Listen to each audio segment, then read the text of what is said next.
j'espère que vous passez un bon dimanche. Alors aujourd'hui, une belle vidéo sur toutes les consoles Sega Dreamcast qui sont sorties. Il y en a pas mal. J'ai tâché de toutes vous les présenter. Voilà, c'était vraiment quelque chose qui me tenait à cœur parce que franchement, pour moi, quand on parle d'une console avec les plus beaux collector, pour moi, c'est la Dreamcast. Il y en a eu beaucoup. Alors moi, je vais vous présenter. Donc moi, j'ai forcément... Hop là, je vais vous la montrer de suite. Hein. Bon, la classique, hein, vous la connaissez. Voilà. Puis, j'ai également celle-ci. Voilà, la R7. Donc j'aime beaucoup cette console, je la trouve vraiment très classe. Elle s'apparente un peu à la version Sega Sports, version US, hein, en noir. Voilà, donc j'ai la R7. Après, moi, effectivement, en Graal, j'aimerais vraiment avoir la Maziola, mais elle coûte vraiment très cher.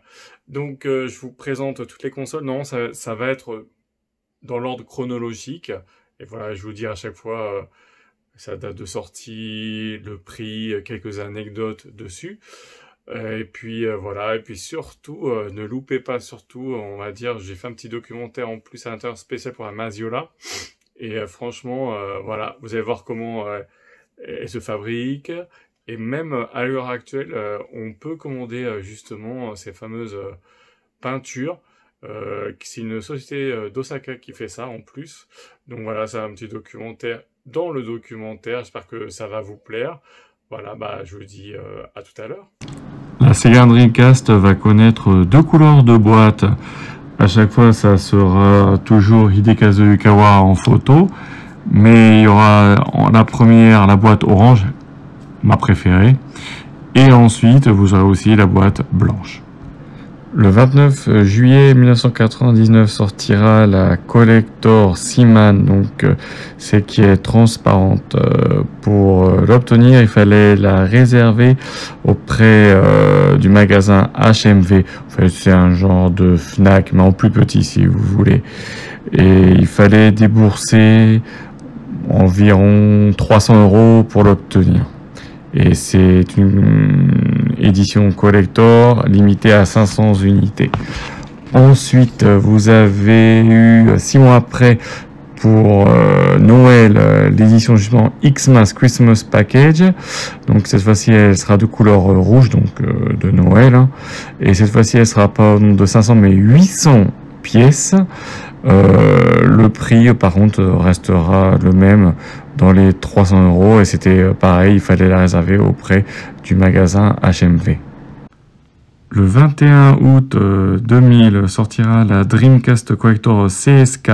Donc CSK, c'est Computer Service Kaushiki Kaisha. Kaushiki Kaisha, c'est comme une société anonyme.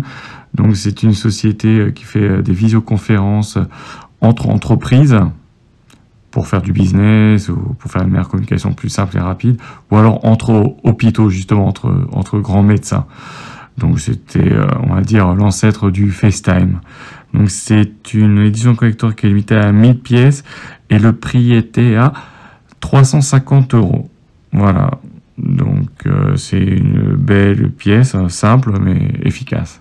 Cette console était uniquement commandable sur le site justement de CSK. Et là, vous pouvez voir justement le Dream Eye, donc avec la caméra qui fait office pour faire le visioconférence. Alors maintenant, je vais parler de la version Dreamcast Collector Hello Kitty qui était déclinée en deux couleurs, vert transparente et rose transparente. Elle a été mise en vente le 25 novembre 1999 au prix de 300 €, 1500 pièces chacune.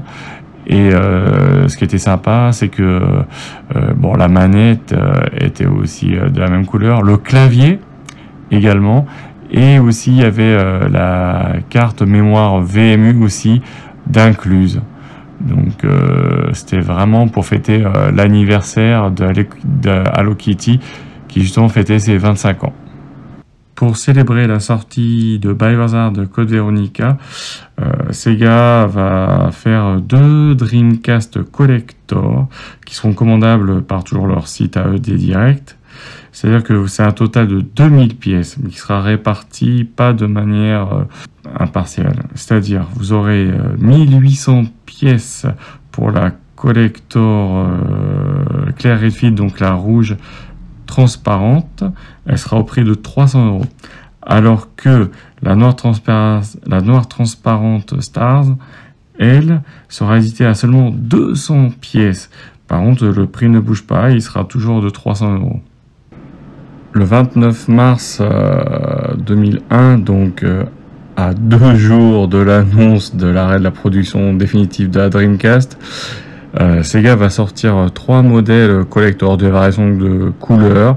Vous aurez gris, rose et bleu. Elles sont initialement sorties à 200 pièces respectivement, sauf la grise qui a été tellement demandée que Sega en a refabriqué 1200 en plus. Voilà, seulement pour la grise. Donc était aussi commandable via D-Direct, donc le site de Sega pour réserver ces Dreamcast collector. Alors le prix par contre, justement, défiant toute concurrence, 120 €. Entre le 3 et 17 juillet 2000, il sera possible de réserver vers le site D-Direct, donc le site Sega habituel, le modèle collector suivant, la Super Black. Modèle magnifique, très sobre, qui sera mise en vente donc finalement le 10 août, donc le mois d'après, pour seulement 100 unités. Et le prix est raisonnable, il est de 180 €. Et suite à l'engouement et au succès de ce modèle, Sega décidera d'en produire 1000 nouvelles pièces. Voilà. Et finalement, ce modèle, je retrouve, ressemble énormément au modèle Sega Sports fait aux États-Unis. En partenariat avec la chaîne de télévision Fuji Telebi, la Dreamcast d'hiver 2000 série CX1, un nom assez robotique, verra le jour au mois de mai 2000 pour la modique somme de 88 888 yens, soit 820 € environ. Et la particularité de ce modèle, c'est qu'en fait, c'est un moniteur qui intègre une Dreamcast. En fait, par le haut de la télé, il sera possible d'appuyer via le bouton Eject, de mettre son GD-ROM, son jeu. Et donc, ce moniteur console est livré avec une manette et un clavier vert transparent, plus une webcam également vert transparent. Ce modèle est édité à 5000 pièces et il était commandable via le site de la chaîne télé. Ceci n'est pas un collector Dreamcast, c'est le Sega Color @Home qui est sorti le 29 mars 2001 au prix de 150 €. Voilà, donc vous allez pouvoir chanter et vibrer grâce à cet appareil qui vous permettra de faire le karaoké. Alors, on va parler de la R7, c'est une console que j'affectionne tout particulièrement, que je possède. En fait, il y a 2 modèles. En fait, déjà, il y a eu au mois de mars 2000 la, entre guillemets, vraie édition de la R7, la régulation 7. Déjà, la régulation 7, c'est une loi japonaise visant à interdire les jeux d'argent sur le sol, justement, japonais.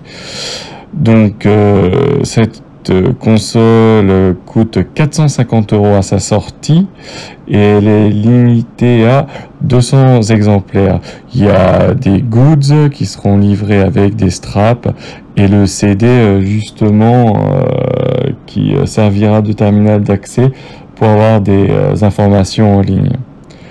Ensuite, un an après, au mois de septembre 2001, va sortir une édition entre plus publique qui sera, elle, à un prix dérisoire, 85 €. Mais elle sera par contre limitée à 2000 exemplaires à la place de 200 exemplaires et elle n'aura plus le CD de mise en ligne, un CD de Dream Passport tout simplement. depuis la Saturn, Sega adore la série Sakura Taisen. Donc ils ne devaient pas faire l'impasse sur un collector Sakura Taisen, ce qu'ils ont fait le 28 décembre 2000 au prix de 220 €. Et c'est, ma foi, une kawaii Dreamcast rose bonbon avec une manette et une carte mémoire VMU assortie, avec en plus un jeu Sakura Kinemathlon Hanagumi Mail et une démo du jeu Sakura Taisen 3. Donc ce collector est édité à 2000 pièces, un classique. Par contre, ce qui est moins classique, c'est aussi une autre édition Sakura que vous pouvez voir au magasin Taisho Romando no Shinsaibashi Ten. Donc, ce qui veut dire c'est au magasin à Shinsaibashi, donc à Osaka. C'est en fait, c'est un café-restaurant qui fait également exposition consacré à l'univers de Sakura Taisen. Et ils ont fait une édition collector à un modèle unique. Et ce modèle, il est actuellement à Osaka, à Super Potato de Nipponbashi, donc à Denden Town. Et donc il y a énormément de goods qui sont dans ce coffret. Et en fait, ça a été tiré au sort donc à ce magasin. Donc le 12 décembre 1999, le regagnant a gagné cette Dreamcast Collector, mais c'est pas un collector comme les autres. Pourquoi? Parce qu'en fait c'est une Dreamcast factice. C'est-à-dire qu'on croirait vraiment que c'est une réelle, donc qui marche, mais en fait on ne peut pas l'ouvrir, donc en fait on ne peut pas y jouer. C'est juste vraiment pour le design, le fun. La Dreamcast AX78 n'est pas la plus belle, si ce n'est pour moi la plus laide.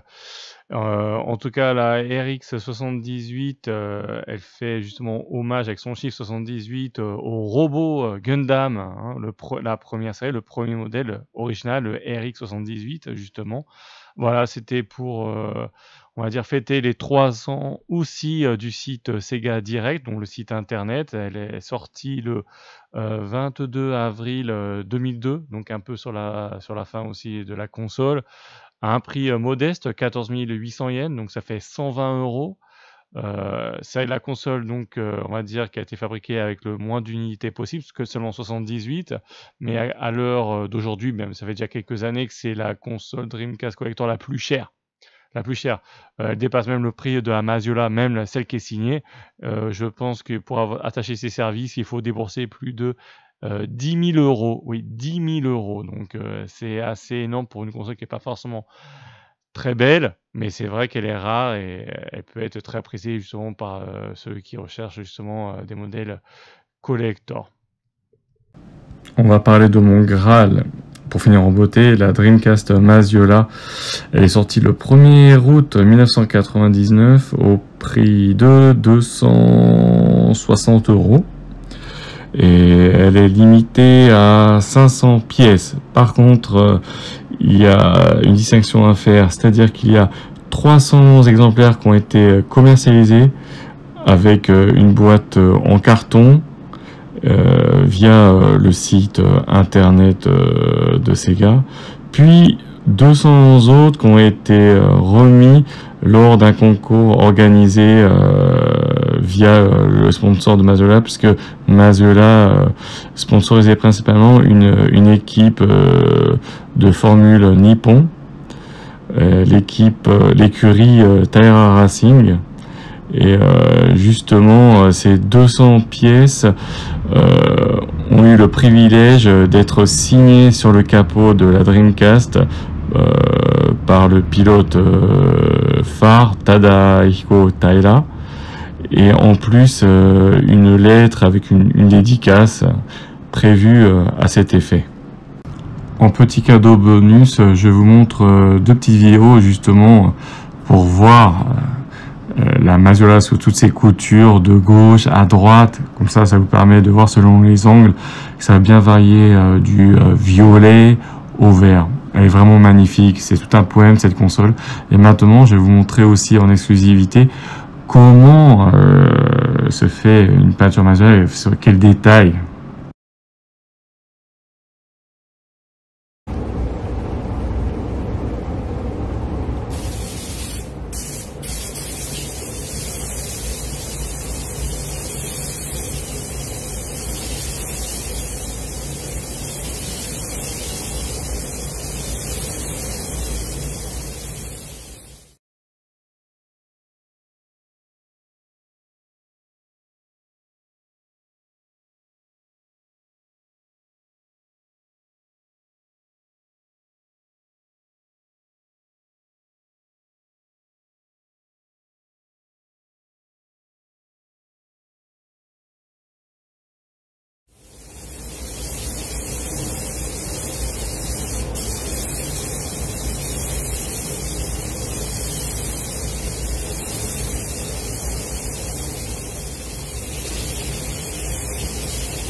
En cherchant sur internet, j'ai trouvé un magasin qui fait des peintures Maziola, donc c'est très très rare. C'est une entreprise qui s'appelle Show Up, qui est originaire de Osaka et qui propose justement toutes ces teintes avec même d'autres variantes Maziola qui sont proches, magnifiques.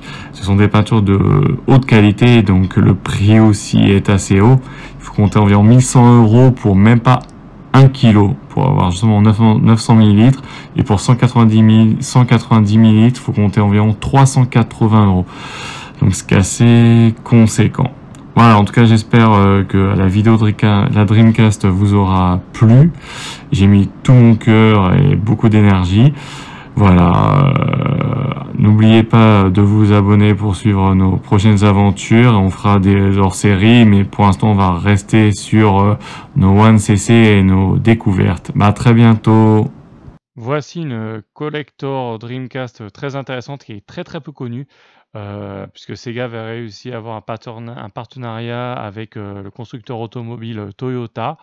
Et justement, elle est sortie en 98, le 27 novembre, donc proche de sa sortie. Et justement, les personnes qui achetaient une voiture Toyota, à ce moment, se voyaient remettre gratuitement une Dreamcast, donc affiliée avec Toyota sur le capot. Par contre, on ne sait absolument pas en combien d'exemplaires elle a été tirée. Et donc, comme je disais, il n'y a pas eu de prix parce qu'elle a été offerte pour quelqu'un qui achetait justement une Toyota, on va dire à l'époque, alors une Supra ou je ne sais pas, mais voilà. Mais bon, c'est louable, mais je pense que il doit y en avoir peu et j'ai jamais vu de mes yeux. Donc, elle doit coûter très très cher, je pense, si on la voit aux enchères. Sortie en même temps que la collector de Toyota, voici la Dreamcast spéciale modèle. Pour l'avoir, il fallait être membre du Sega Fan Club Sega Partners. Voilà, elle n'était pas gratuite celle-ci. Par contre, il fallait débourser 29 800 yens, donc environ 260 €. Il fallait juste après s'inscrire. Et un mois après, il fallait la retirer. Non, pour sa Dreamcast, Sega aussi a pensé au service de location, un peu comme à l'époque avait fait SNK pour sa Neo Geo AES. Voilà, donc là sur la Dreamcast, sur le capot, vous avez bien marqué le message pour louer. C'était un partenariat avec le magasin Tsutaya, qui existe toujours, qui vous permet de louer à la semaine vos CD, vos DVD, vos mangas. Voilà. Donc vous louez à la semaine et vous repartez avec le coffret comme vous voyez en photo, la console, 2 manettes, le câble LAN si vous voulez jouer online. Donc je trouve ça pas mal. Donc j'espère que la vidéo vous aura plu. Voilà, que vous aurez appris quelque chose. Je fais en général ces vidéos dans ce sens-là. Voilà, bah dites-moi aussi si vous avez une Dreamcast Collector, laquelle est-ce? Ou si vous n'en avez pas, justement, laquelle vous ferait rêver. Moi, je vous l'ai dit au début de ma vidéo, moi, ça serait clair, c'est la Mazula qui me brancherait le plus. Voilà. Bah, je vous dis à très très bientôt, les amis, et passez une bonne fin de journée. Ciao, ciao, salut!